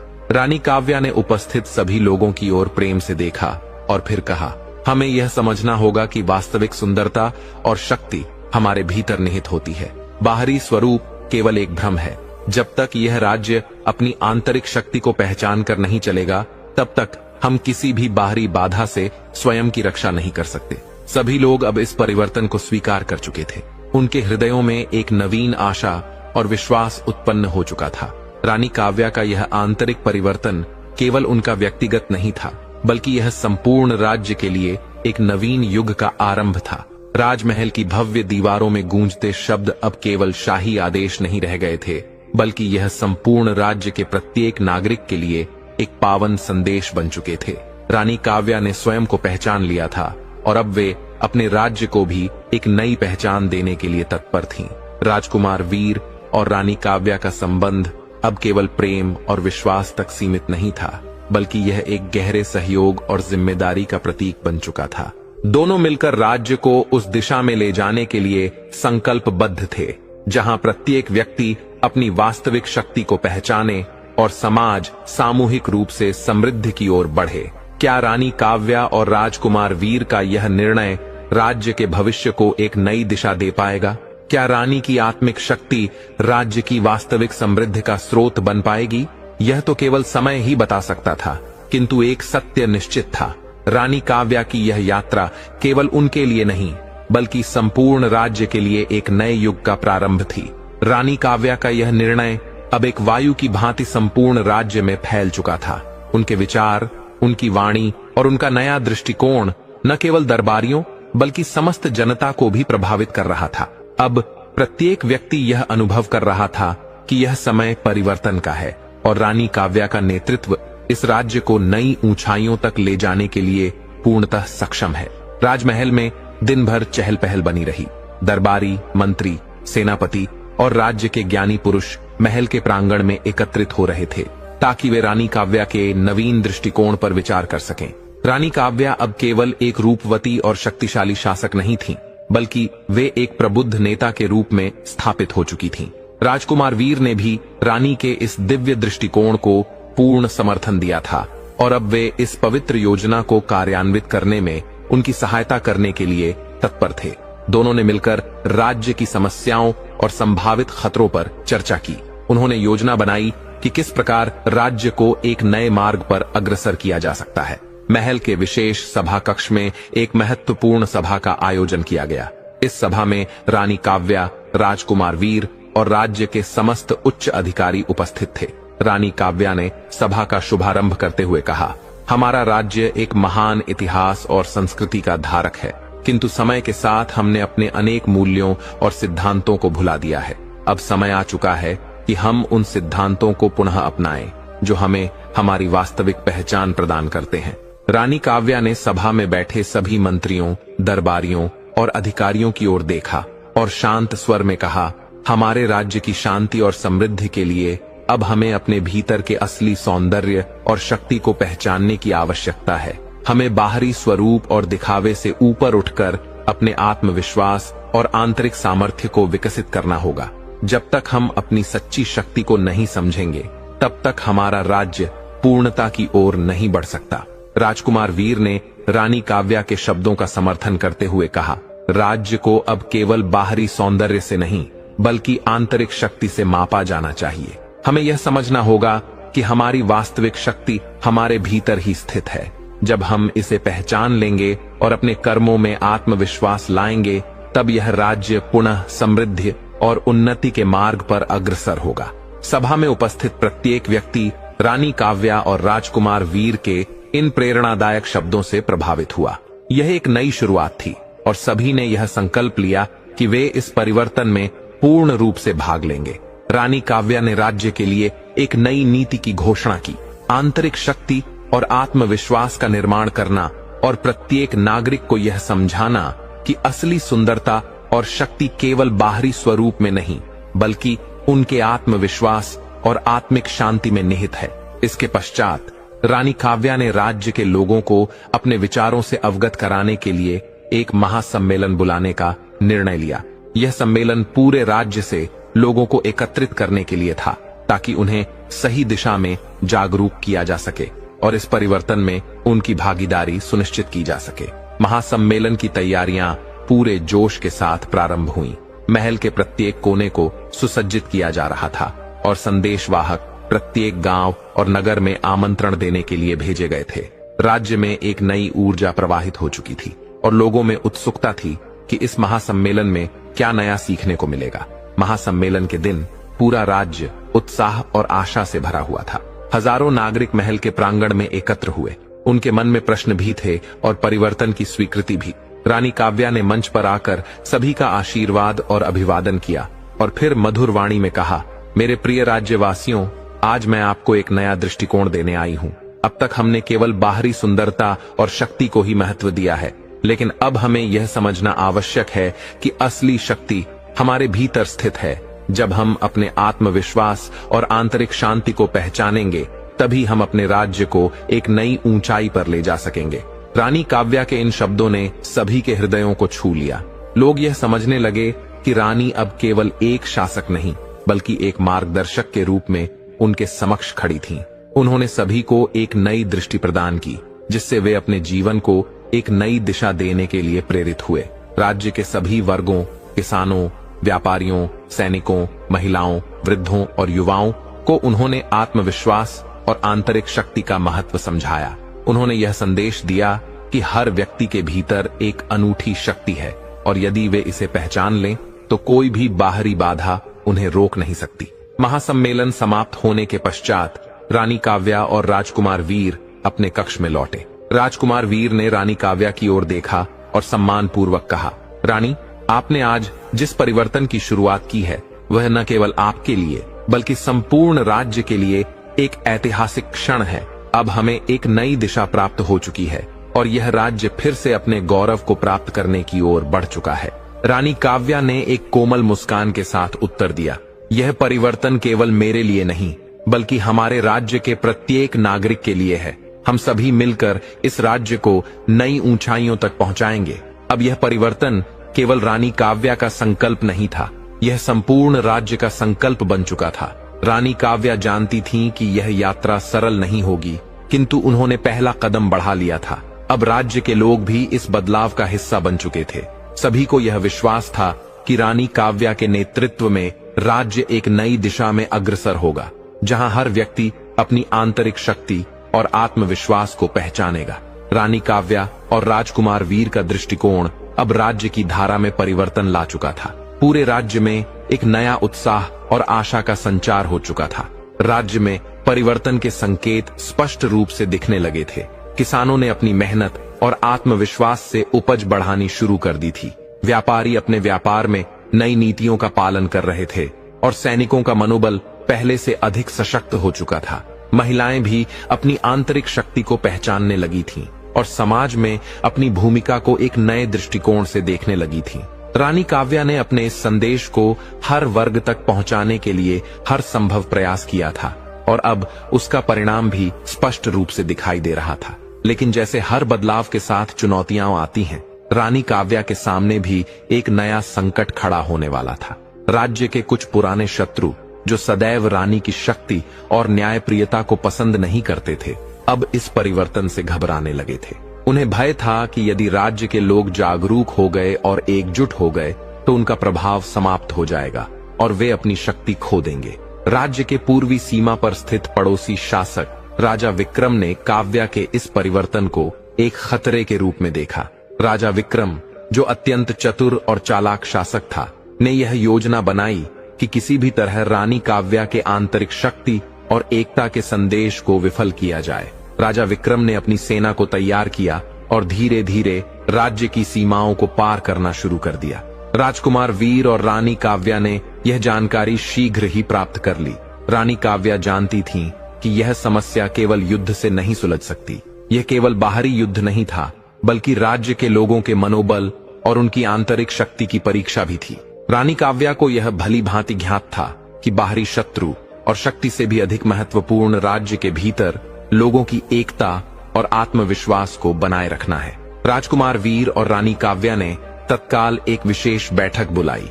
जिसमें सभी दरबारी और मंत्री गण उपस्थित हुए। मंत्री गोविंद ने चिंतित स्वर में कहा, रानी, यह युद्ध हमें केवल शस्त्रों से नहीं बल्कि अपनी आंतरिक शक्ति से जीतना होगा। यदि हमारी प्रजा सशक्त और आत्मविश्वास से परिपूर्ण होगी तो कोई भी बाहरी शत्रु हमारे राज्य की एकता को भंग नहीं कर सकेगा। रानी काव्या ने मंत्रियों की बातों को गंभीरता से सुना और निर्णय लिया कि राज्य में एक नई योजना लागू की जाएगी। इस योजना के अंतर्गत न केवल सैनिकों को प्रशिक्षण दिया जाएगा बल्कि प्रत्येक नागरिक को भी आत्मरक्षा, धैर्य और एकजुटता की कला सिखाई जाएगी। रानी काव्या ने सभा में सभी को संबोधित करते हुए कहा, हमारे राज्य का वास्तविक बल हमारी बाहरी सेना में नहीं बल्कि हमारी प्रजा की आंतरिक शक्ति में निहित है। यदि हर नागरिक अपने भीतर की शक्ति को पहचान ले तो कोई भी बाधा उन्हें पराजित नहीं कर सकती। उन्होंने आगे कहा, हम किसी भी कठिनाई का सामना कर सकते हैं यदि हम सभी एकजुट रहें और अपने आत्मविश्वास को बनाए रखें। यह युद्ध केवल बाहरी शत्रु से नहीं बल्कि हमारे भीतर की कमजोरी से भी है। रानी काव्या ने सभा में अपने मंत्रियों और प्रजा की ओर देखते हुए कहा, हमारे राज्य की शक्ति केवल बाहरी सुरक्षा में नहीं बल्कि हमारे भीतर के आत्मविश्वास और एकता में है। यदि हम स्वयं को पहचान लें तो कोई भी शक्ति हमें पराजित नहीं कर सकती। राजकुमार वीर ने रानी काव्या के इस पवित्र दृष्टिकोण का पूर्ण समर्थन किया और राज्य के हर हिस्से में यह संदेश फैलाने की योजना बनाई।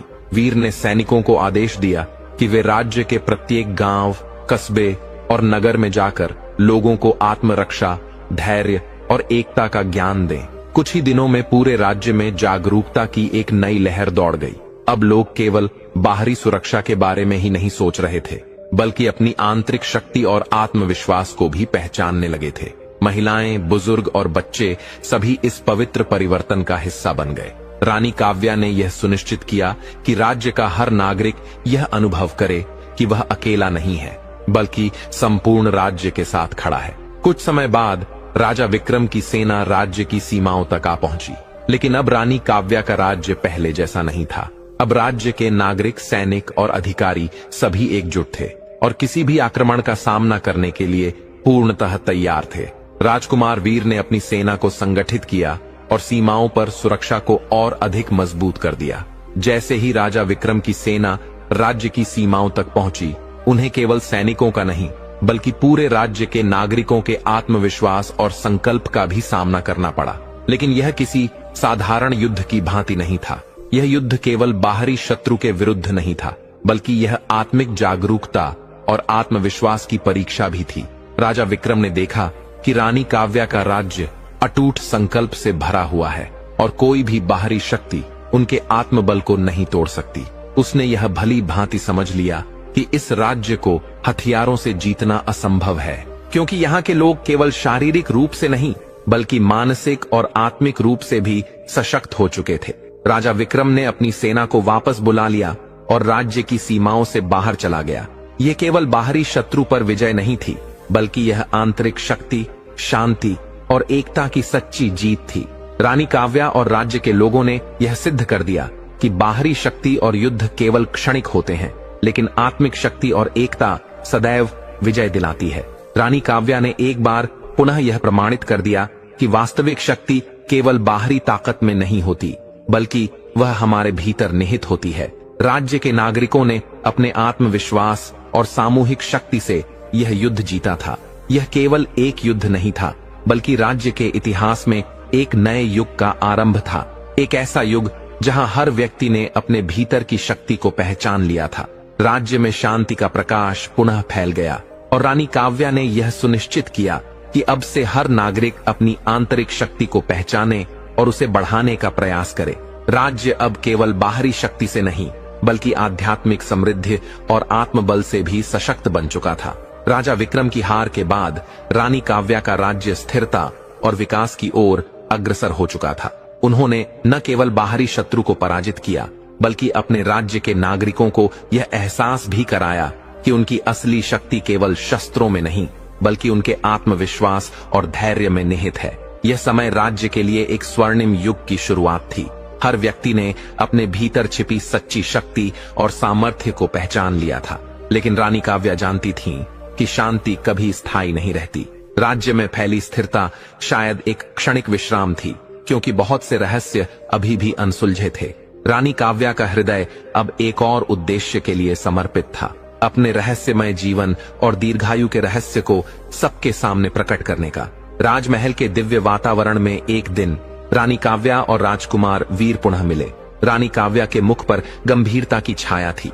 राजकुमार वीर समझ गए कि रानी कोई महत्वपूर्ण बात कहने वाली है। राजकुमार वीर, रानी काव्या ने गहरे स्वर में कहा, हमने अपने राज्य को बाहरी शत्रुओं से सुरक्षित कर लिया है, लेकिन अभी भी कई गहरे रहस्य हैं जिनका हमें सामना करना है। राजकुमार वीर ने ध्यानपूर्वक उनकी ओर देखा और पूछा, आप क्या कहना चाहती हैं रानी? रानी काव्या ने गहरी सांस ली और कहा, मुझे मेरी सुंदरता और युवा अवस्था का रहस्य ज्ञात है। यह कोई चमत्कार नहीं, बल्कि एक अज्ञात शक्ति का परिणाम है। राजकुमार वीर का चेहरा चिंताग्रस्त हो गया। आप क्या कह रही हैं रानी? रानी काव्या ने धीरे से कहा, यह गुलाब जो मेरे केशों में सदैव रहता है, मेरी आयु और जीवन शक्ति को नियंत्रित करता है। यह केवल एक साधारण पुष्प नहीं, बल्कि एक अत्यंत शक्तिशाली और रहस्यमयी तत्व है। राजकुमार वीर स्तब्ध रह गए।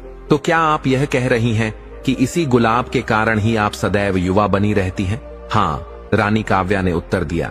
हर गुलाब में मेरी आयु का एक अंश समाहित है। जब तक ये पुष्प मेरे केशों में होते हैं, मेरी उम्र और शक्ति स्थिर रहती है। लेकिन यदि ये फूल मुझसे अलग कर दिए जाए तो मैं शीघ्र ही वृद्ध और कमजोर हो जाऊंगी। यह एक शक्ति का परिणाम है जिसे मैंने कभी चाहा नहीं था, लेकिन इसे रोकने का कोई उपाय मुझे ज्ञात नहीं है। राजकुमार वीर के मन में अनेक प्रश्न उठने लगे। तो इसका अर्थ यह है कि आप सदैव से ही इस सत्य को जानती थीं कि आप एक असामान्य आयु प्राप्त कर सकती हैं, लेकिन आपने कभी इसका विरोध क्यों नहीं किया? रानी काव्या की आंखों में एक अद्भुत चमक दिखाई दी और उन्होंने कहा, शायद मुझे कभी इसे रोकने की शक्ति नहीं मिली, और शायद मैंने इसे पूरी तरह से रोकने का प्रयास भी नहीं किया। जब मैंने पहली बार इस शक्ति के बारे में सुना तो मैंने इसे एक वरदान समझा था, लेकिन अब मैं इसे एक बंधन मानती हूँ। रानी काव्या ने गहरी सांस ली और कहा, अब समय आ गया है कि इस रहस्य का अंत किया जाए। मुझे नहीं चाहिए कि कोई और मेरे जैसी पीड़ा को झेले। इस गुलाब को नष्ट करना ही मेरा संकल्प है, लेकिन इसके लिए मुझे एक महान बलिदान देना होगा। राजकुमार वीर ने उनकी बात को ध्यानपूर्वक सुना और श्रद्धा से कहा, रानी, यदि आपको यह गुलाब नष्ट करना है तो मैं सदैव आपके साथ हूँ। हम दोनों मिलकर इस शक्ति को समाप्त करेंगे। रानी काव्या ने वीर के हाथों को थामते हुए कहा, तुम्हारा साथ ही मेरी सबसे बड़ी शक्ति रहा है। मुझे ज्ञात है कि यह राह कठिन होगी, लेकिन तुम्हारे साथ होने से मैं निश्चय पूर्वक इस जादू को समाप्त कर सकती हूँ। राजकुमार वीर ने उनकी आंखों में दृढ़ निश्चय देखा और उन्हें भरोसा दिलाया कि यह यात्रा वे साथ पूरी करेंगे। दोनों ने मिलकर यह निर्णय लिया कि वे उस रहस्यमय गुलाब को नष्ट करेंगे, ताकि रानी काव्या अपने वास्तविक स्वरूप में लौट सके और एक सामान्य जीवन जी सके। लेकिन यह मार्ग सरल नहीं था। गुलाब के प्रभाव को समाप्त करने के लिए उन्हें एक प्राचीन मंदिर की यात्रा करनी थी, जो एक रहस्यमयी स्थान था। यह मंदिर एक पवित्र और शक्तिशाली स्थल था, जिसके बारे में कहा जाता था कि वहां से बहुत कम लोग जीवित लौट पाए थे। रानी काव्या और राजकुमार वीर ने इस यात्रा की पूरी तैयारी की। सबसे पहले राज्य के विद्वानों, ऋषियों और अनुभवी जादूगरों से परामर्श लिया। विद्वानों ने बताया, यह मंदिर केवल उन्हीं को मार्ग दिखाता है जिनके हृदय में सच्चाई और साहस होता है। यह एक कठिन परीक्षा होगी, लेकिन यदि आपके संकल्प में दृढ़ता है तो आप इसे पार कर लेंगे।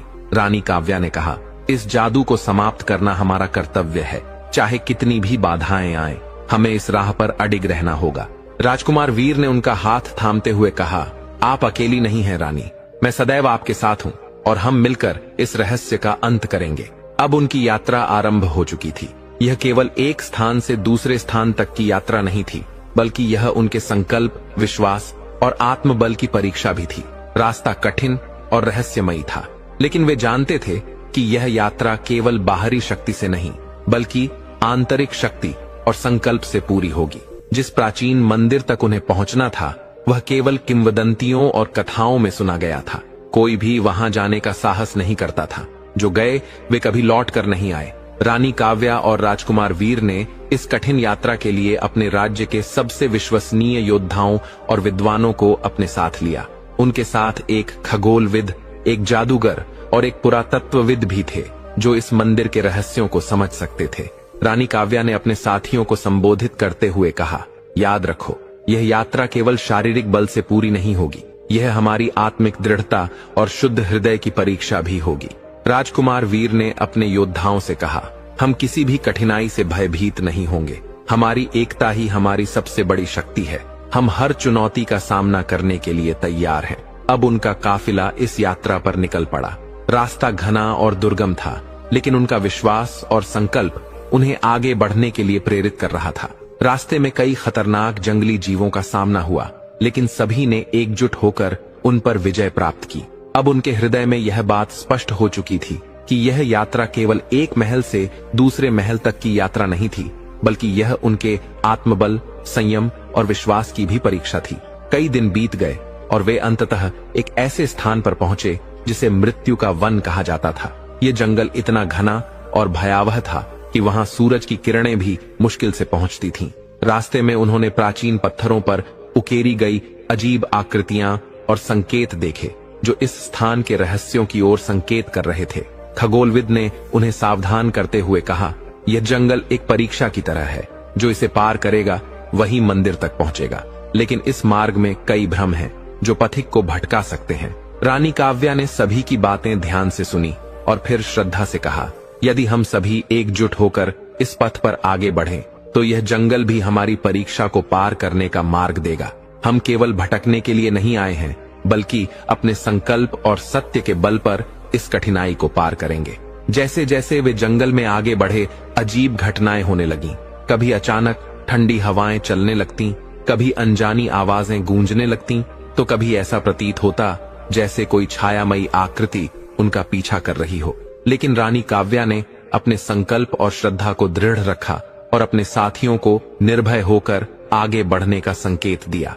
कई दिनों की कठिन यात्रा के बाद वे उस प्राचीन मंदिर तक पहुंच गए, जिसे काल मंदिर कहा जाता था।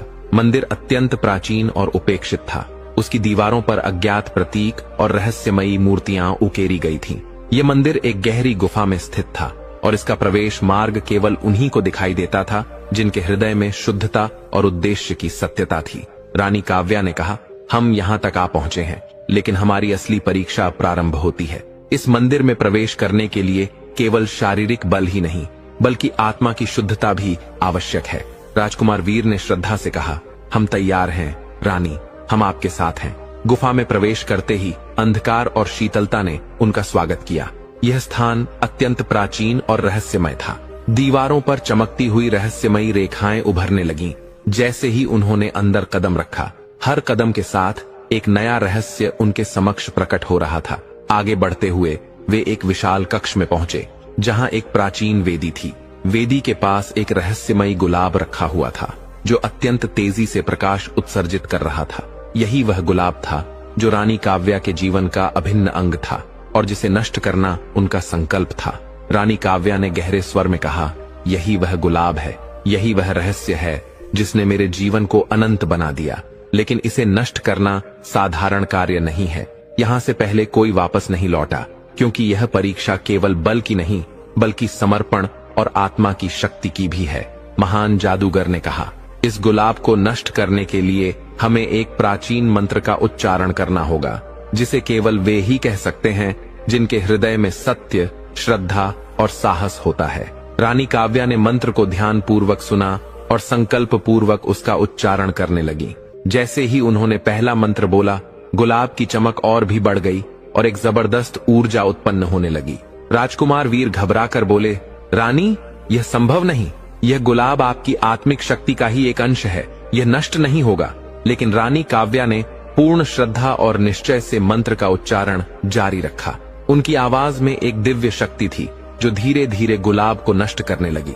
गुलाब की चमक मध्यम पड़ने लगी और उसके भीतर का जादू धीरे धीरे समाप्त होने लगा। अचानक एक तेज प्रकाश फूटा और देखते ही देखते गुलाब मिट्टी में बदल गया। यह वह क्षण था जब रानी काव्या ने अपने जीवन के सबसे बड़े रहस्य को समाप्त कर दिया था। उनका युवा स्वरूप अब पहले जैसा नहीं रहेगा और उनकी आयु अब पुनः बढ़ने लगेगी।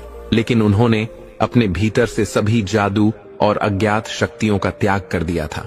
अब वह एक साधारण मनुष्य की भांति जीवन जीने के लिए पूर्णतः स्वतंत्र थीं।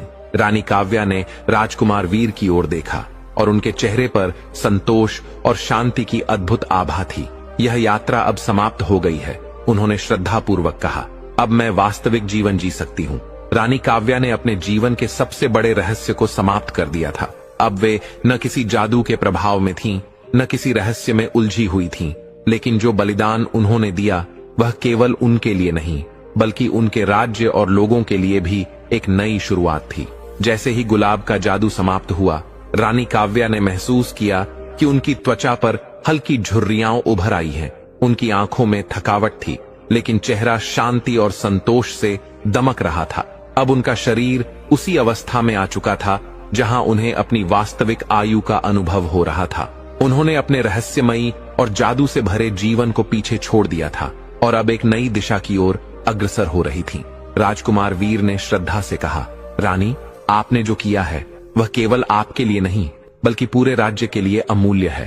अब हम सभी आपको एक नए स्वरूप में देखेंगे, एक साधारण मनुष्य की भांति, लेकिन आपकी महानता सदैव अमर रहेगी। रानी काव्या मुस्कुराई और कहा, जीवन में एक समय ऐसा आता है जब हमें अपनी वास्तविक शक्ति को पहचानना आवश्यक होता है। मैंने अपने जीवन के रहस्यों को स्वीकार करने की अपेक्षा आज अपनी सच्चाई को अपनाने का निर्णय लिया है। अब मैं अपनी वास्तविकता को पूरी श्रद्धा और सम्मान के साथ स्वीकार करती हूँ। रानी काव्या और राजकुमार वीर ने मिलकर राज्य में एक नए युग की शुरुआत की। रानी ने अपने जीवन को अब पूरी तरह से जनता के साथ समर्पित कर दिया। उन्होंने केवल बाहरी शत्रुओं से ही नहीं, बल्कि आंतरिक अज्ञानता और भय से भी संघर्ष किया। उन्होंने यह समझा कि सबसे बड़ी शक्ति न तो किसी जादू में है, न किसी रहस्य में, बल्कि प्रेम, सहयोग और सत्य में है। रानी काव्या ने अपने लोगों को सिखाया कि वास्तविक शक्ति बाहरी चमत्कारों में नहीं, बल्कि हमारे भीतर के साहस, विश्वास और सच्चाई में निहित है। उनके शासनकाल में हर नागरिक को समान अधिकार और सम्मान प्राप्त हुआ। समय के साथ रानी काव्या वृद्ध हो गईं, लेकिन उनकी आंखों में वही आत्मविश्वास और शांति बनी रही। अब वे एक साधारण जीवन जी रही थीं, लेकिन पहले से कहीं अधिक संतुष्ट और शांत थीं। राज्य के लोग उन्हें केवल एक रानी के रूप में नहीं, बल्कि प्रेम, ज्ञान और आत्मबल की प्रतीक के रूप में देखते थे। उनकी कहानी सदियों तक जीवित रही। उन्होंने यह प्रमाणित कर दिया कि सच्ची शक्ति जादू या किसी रहस्य में नहीं, बल्कि आत्मविश्वास और सच्चे कर्मों में होती है। और इस प्रकार एक अद्भुत यात्रा समाप्त हुई, लेकिन उनकी सीख और प्रेरणा अमर हो गई। दर्शक बंधु, कथा अभी यही खत्म नहीं होती। अभी हम उन 3 जगहों को जानेंगे जहां अपनी बेटियों का विवाह नहीं करना चाहिए।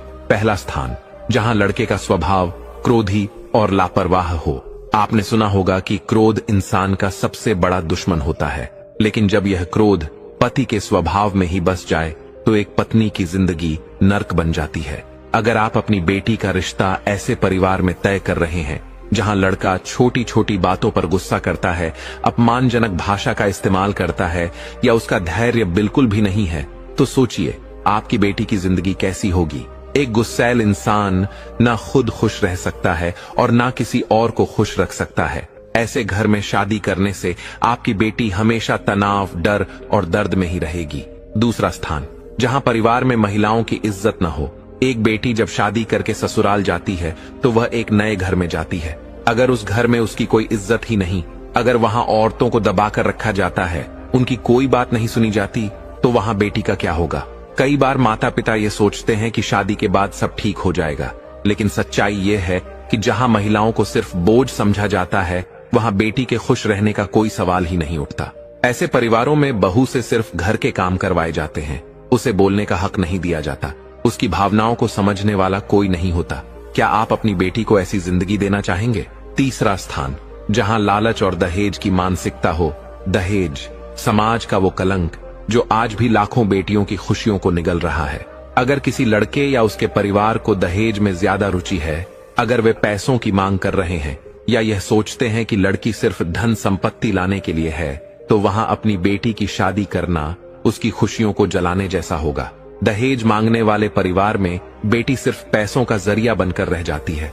उन्हें बेटी के सुख दुख से कोई फर्क नहीं पड़ता। क्या ऐसे घर में आपकी बेटी को सम्मान मिलेगा? हर माता पिता की जिम्मेदारी है कि अपनी बेटी की शादी ऐसे घर में करें जहां उसे प्यार, सम्मान और खुशहाल जीवन मिले। ये सिर्फ एक रिश्ता नहीं है, ये उसकी पूरी जिंदगी का सवाल है। अगर आपको हमारी बात सही लगी हो तो इस वीडियो को ज्यादा से ज्यादा शेयर करें ताकि हर माता पिता सतर्क रहें और अपनी बेटी को दुखों से बचा सकें। कमेंट में हमें बताइए कि आपको यह जानकारी कैसी लगी और ऐसी ही महत्वपूर्ण जानकारियों के लिए हमारे चैनल को सब्सक्राइब करना ना भूलें।